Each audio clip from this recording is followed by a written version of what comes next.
샬롬, 6월 17일 이슬기도 여신 여러분 환영합니다. 우리 암송하고 시작하겠습니다.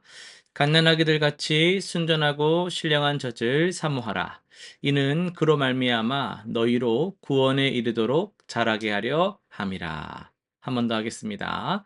갓난아기들 같이 순전하고 신령한 젖을 사모하라. 이는 그로 말미암아 너희로 구원에 이르도록 자라게 하려 함이라. 베드로전서 2장 2절 말씀. 아멘. 오늘 우리가 살펴볼 말씀은 신명기 22장, 시편 110에서 111편, 이사야 49장, 그리고 요한계시록 19장입니다. 내 본문을 통치라는 관점에서 살펴보도록 하겠습니다.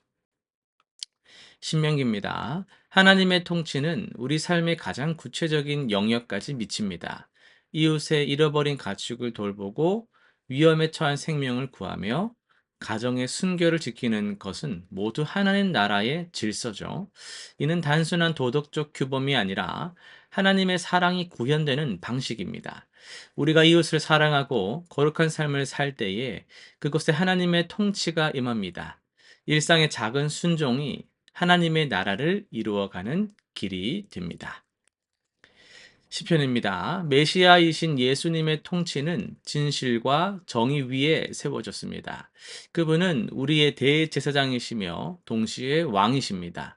십자가를 통해 원수된 우리를 하나님께 화목시키시고 부활을 통해 모든 권세를 정복하셨습니다. 이 통치는 두려움이 아닌 은혜로, 정죄가 아닌 구원으로 우리에게 임합니다. 우리는 이 왕 대신 예수님 앞에 무릎 꿇고 그분의 통치를 기쁨으로 받아들이는 자들이죠. 요한계시록입니다. 하나님의 통치는 어린 양의 혼인잔치로 완성됩니다. 교회는 신부로, 그리스도는 신랑으로 영원한 사랑의 언약을 이룹니다. 동시에 백마를 타신 주님은 모든 악과 불의를 심판하시는 의로운 왕으로 오십니다. 이는 두려움이 아닌 소망의 메시지인데요. 고난 중에 있는 성도들에게는 최종적 승리를, 그리고 불의한 세상에는 정의로운 심판을 약속하십니다. 우리는 이 완전한 통치를 기다리면서 오늘을 살아가는 자들입니다. 이어서 자, 네. 이사야 49장 말씀으로 손바닥에 새긴 사랑의 통치라는 제목으로 말씀을 전하겠습니다. 여러분은 누군가에게 잊혀진 적이 있으십니까? 좀 다르게 말하자면 잊혀진 것 같다라는 느낌이 우리를 막 자꾸 이렇게 자극할 때, 그럴 때가 있죠.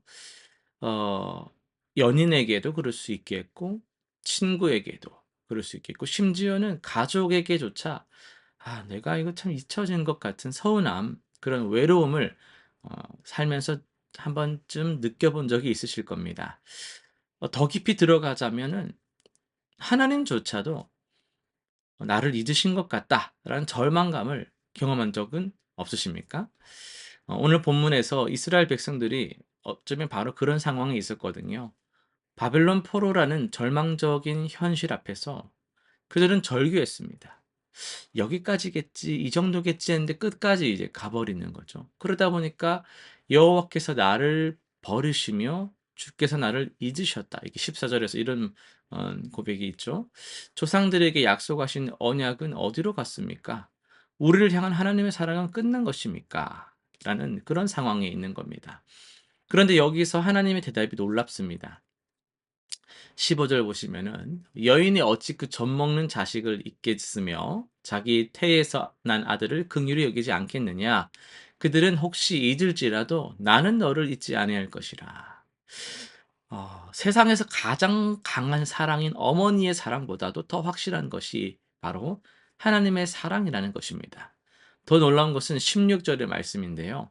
내가 너를 내 손바닥에 새겼고, 여러분 고대 근동에서 손바닥에 문신을 새기는 행위는요.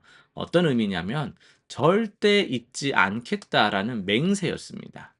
하나님께서 우리를 손바닥에 새기셨다는 것은 우리를 영원히 잊지 않고 기억하시겠다라는 언약의 표시와 같습니다. 손바닥은요. 우리가 매일 보는 곳이에요. 손바닥 늘 보기 쉬운 곳이잖아요.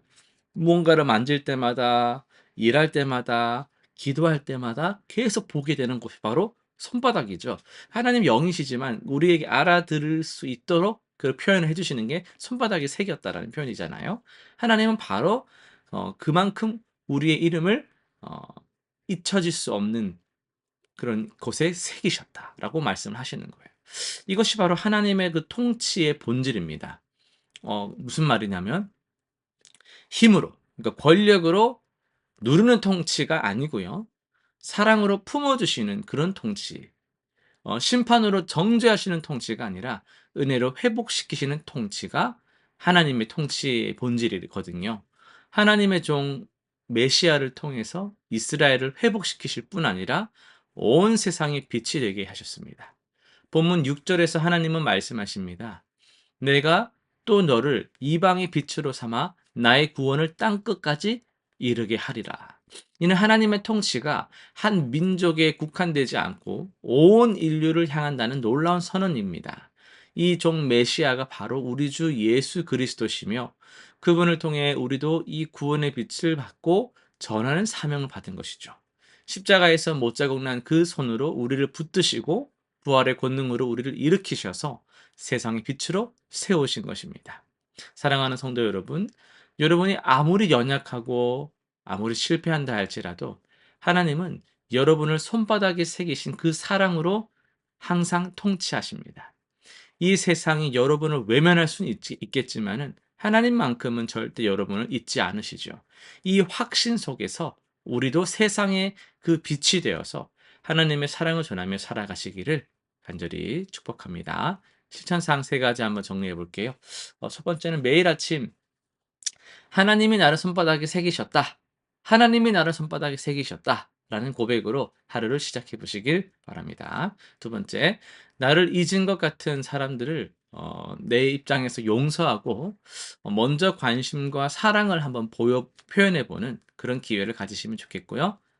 세 번째는 절망 중에 있는 지체들, 이웃에게 하나님의 변치 않는 사랑을 흘려보낼 수 있는 그런 고민을 실천을 해 보시면 좋겠습니다. 기도하고 마치겠습니다. 하나님 아버지, 우리를 손바닥에 새기시고 영원히 기억해 주시니 참으로 감사드립니다.